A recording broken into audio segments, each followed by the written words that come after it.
Alô galera, Vasco e Análise aqui, Marcelo falando. Preparei aí uma questão sobre parte de futebol, né? Jogadores e tal. Mas antes, não dá para deixar de falar do assunto da hora, né? Qual seria o assunto da hora? O assunto da hora é a chegada do diretor executivo, né? E o próprio GE, salvo engano, Rádio Itatiaia também, falam, né? Olha, scout e renovações de jogadores, né? Tem uma porção de jogadores aí emprestados, Cleiton, Leandrinho, vários, né? Maxime, e aí renovação desses jogadores ou não, liberação definitiva deles e o scout, né? Mas scout requer grana, dinheiro. Não sei se o Vasco tá com essa bola toda. Até porque, quando o Pedrinho contratou o Nuno, o Garré e o Lloyd, ele foi bem claro: nós não temos dinheiro. Eu tenho X milhões e vou comprar todo mundo parcelado, né? E tem um risco do Vasco aí, né? Um boato de que o Vasco bobeou, coloca os seus débitos na recuperação judicial. Isso não pode acontecer. O Vasco não virar um time não grato, né? Não tem persona não grata? Time não grato, né? Então, o Admar chegando aí, reestruturação da parte do futebol, scout, né? E renovações. Agora, resta saber, e sempre falo isso aqui para quem me acompanha, tem que ter um padrão, né? Um padrão.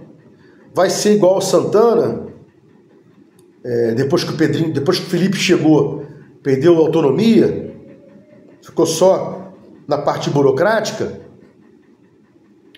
ou vai fazer a tal da comissão técnica, gestão técnica que o Diniz falou, né? Vamos aguardar isso aí.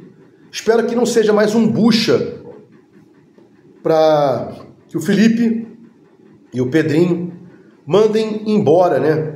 Segundo o Edmundo, temos que ter um diretor executivo, porque quando o bicho pegar, a gente manda esse bucha embora, né? Mudando aqui de assunto, eu já falei isso aqui outras vezes, e é sempre bom reiterar, né? Há jogadores que não são o suprassumo, né?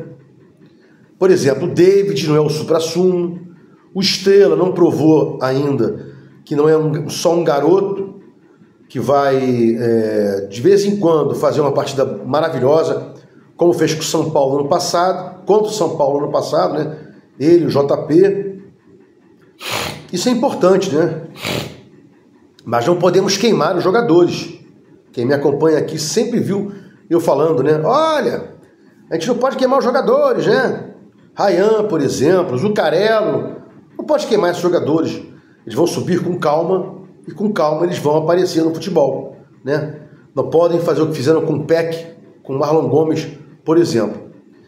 E aí, vendo uma resenha aí, não lembro qual canal, os caras, David seria um reserva de luxo para o Nuno? Bom, Nuno e David vão jogar pela esquerda, né? Pela direita seria o Ryan e o Watson, assim que está a cabeça do Diniz. Mas só que o David faz uma função diferente da do Nuno. O Nuno é mais jogo apoiado, ataca os espaços vazios mais raramente, 2 vezes por cada tempo. E o David não, ele já é mais agudo, né? Pegou a bola e parte para dentro, por fora, por dentro, arrasta até aquele centroavante antigo por dentro, né? Fez gols assim no São Paulo, né? Então não acho que o David seja um reserva para o Nuno, não. São posições diferentes. Dependendo do que o Diniz queira, joga com um ou joga com outro. Não podem esquecer, e faço questão de lembrar, o Abel, do Palmeiras, o técnico, né? Ele disse que nem sempre o jogador que vai estar na reserva é pior do que quem está em campo. Ele pode ter optado por um tipo de jogo, por um tipo de função de um jogador, e quem está em campo faz aquela função melhor. Até porque quem está no banco, ao entrar, pode mudar o jogo, fazendo uma outra função. É assim que funciona as substituições. As substituições não deveriam ser só 6 por meia dúzia, né?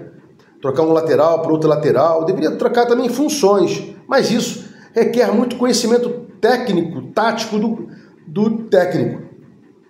E eu não sou técnico aqui, e tem um monte de cara que hoje é técnico e não tem essa capacidade de mudar aí os jogos, né? Isso é incrível, como o Luxemburgo, quando o Luxemburgo mudava os jogos, e o próprio Diniz também muda, né? Os jogos. Inclusive eu lembro de um jogo que o Diniz jogou com 10 contra 11 pelo Fluminense, e o Fluminense parecia que estava jogando com um a mais, né? Então, reiterando aqui, David em posições diferentes, Nuno é um jogo mais apoiado, o David é mais agressivo, menos habilidoso e espeta mais o espaço vazio, né? Garré seria reserva do Rian? Também não. Rian é mais ataca a profundidade, joga por dentro também, e o Garré não tem essa qualidade. Nem o Adson tem, né? Mas o Adson vinha jogando bem antes de se lesionar, né? O Estrela seria reserva do Couto ou do Nuno? Ou reserva do Couto poderia ser o Garré? Não sei, né? Garré é meia. Poderia tentar se fazer uma função do Couto, Garré, né? Ou fazer uma função do Nuno. Pode ser, né? O Estrela, reserva do Couto, reserva do Nuno, ou Garré, vai demandar aí trabalho, né? O Diniz falou que não conhecia ninguém, tem esses 10 dias aí das férias, né? E ele vai conhecer nesses 20 dias de treinamento tanto o Garré quanto o Estrela, né? Funcionalmente dentro de campo, o que pode entregar, né? O que pode entregar. Bom, para fechar aqui, meu canal não faz aqui qualquer tipo de babaquice, né? Ainda tem o Leandrinho também que está voltando, mais um pela esquerda que pode atacar a profundidade, né? Pode jogar de ala. Meu canal aqui não é aquele canal babaca que fica com secações, né? Vamos secar o Flamengo, vamos secar o Botafogo, secar o Fluminense. Respeito quem faz, né? Respeito quem faz. Não tem problema algum, cada um faz o que quiser. Meu canal é um outro tipo de... é um outro viés, né?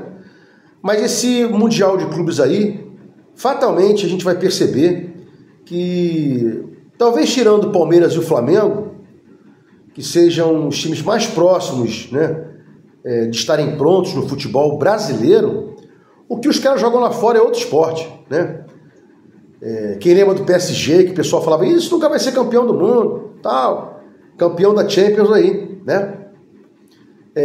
E pode se tornar campeão do mundo, por que não? Começou agora o Campeonato Super Mundial, né? O Bayern, o Real Madrid, ou esses times jogam outro esporte além do futebol, né? Então, fatalmente aí, Botafogo, Fluminense, Botafogo, Fluminense, Palmeiras e Flamengo, esse aí posso até ter uma porrada de realidade, né? Mas nada que não tenha sido verificado aí ao longo dos anos, né? A parte tática muito treinada lá fora, enquanto aqui técnicos que acham que está tudo igual, que nada mudou, né? Eu lembro de alguns jornalistas esportivos importantes dizendo que desde sempre, né? Desde a década de 80, o futebol mundial já percebia que para ganhar do Brasil tinha que criar algum tipo de tática. Tinha que ser um jogo específico, né? Uma estratégia. Porque no mano a mano com os jogadores brasileiros não daria. Então, eles foram para a parte técnica, tática, né? Para ver se conseguiam enfrentar o Brasil e a própria Argentina, né? Então, é um campeonato legal. Não vejo com muita frequência. Eu vejo só o Vasco. Não tenho saco para ver futebol, a não ser em grandes jogos. E Vasco, se jogar contra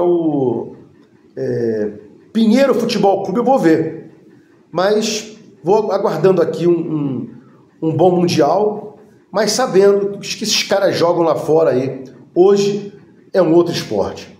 Se gostou dos comentários, escreve aqui no meu canal Vasco Análise, dá um like para mostrar o YouTube engajamento, sininho para mostrar o YouTube que você quer receber meus vídeos quando forem ao ar. Vasco em Análise, fique com Deus e até o próximo vídeo.